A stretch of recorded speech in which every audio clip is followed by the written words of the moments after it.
Откакто съм в София, съм свикнал да гледам и да се наслаждавам на бати педерастските истории.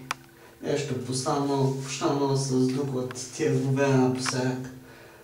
Примерно, моите приятелчета минавам по-оня ден покрай кафенета им.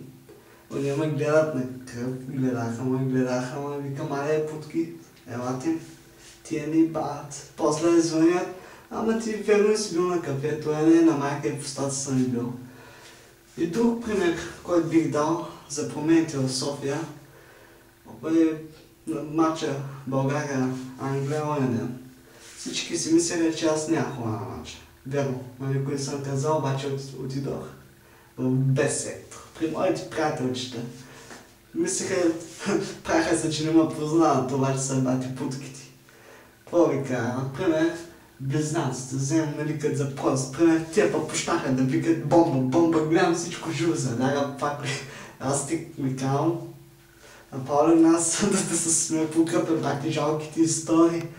А и South Division, тият с тениските си на South Division. Вие лъжи сте хора, тези матч България, национален матч, вие мотите с фанелки на ЦСКА. Вие сте бати болните типове, вие вечери, какви сте лайката. Аз се оправите малко.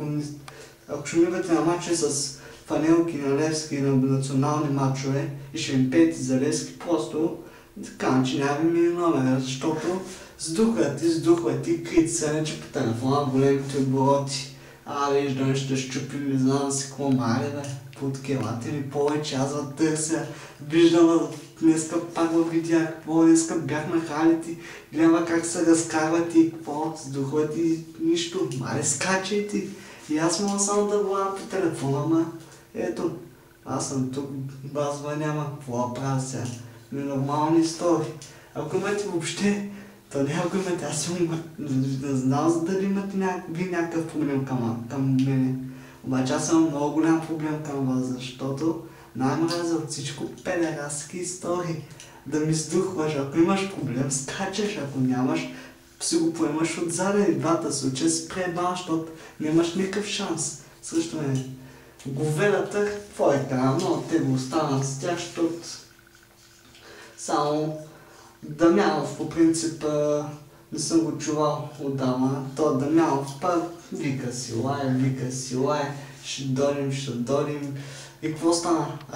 Сещате се за матч с Тяла Букурещ и ЦСКА, звънят ми те. Ще викна 10 000 човека, тук личната гвардия на Даниченко, някакви такива. И какво ми да 200 човека на кръс?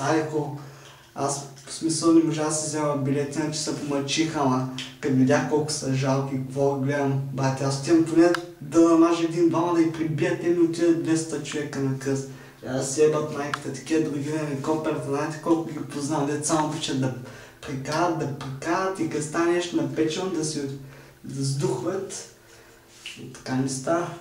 Мене трябва малко да събереш малко смелост, да скочиш в опасна ситуация. Ако не скочиш в опасна ситуация, значи не си като мене. То в принцип никой мога бъде като мен, защото аз съм легенда, ми се сдухват и сте баки путките. Да срани. Ще се надявам другия път, ако случайно вие го гледа, да ми сдухват, да ми скачат, защото на мен ми писна само да се крият и балайката. Аз когато съм в София, не мога да ги намеря. В смисъл, виждам ги къде, само те ме виждат и сдухват и бягат. Добре, аз си играя на голенка. Първо ми звънят, иска да си играем на стражария баш и после аз ги търся, те бегат, ама не става така. Той бяха 200 човека, облизаха петите, заминаха откъдето дойдоха.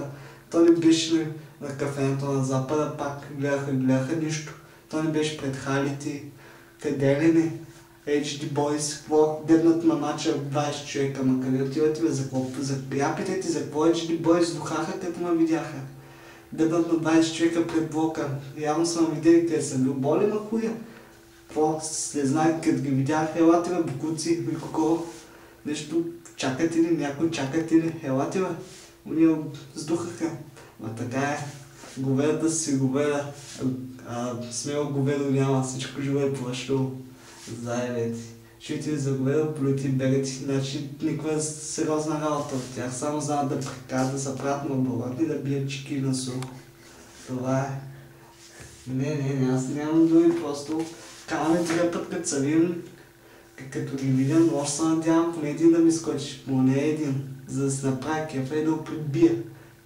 Защото в България на всичко и ако видя още един път го ведал с българска фанелка, свичер или нинджа, ще го убия буквално, смисъл, боли ма хуя.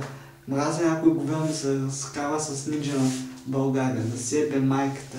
Ще ги хвана, ще ги прикрепя всичките.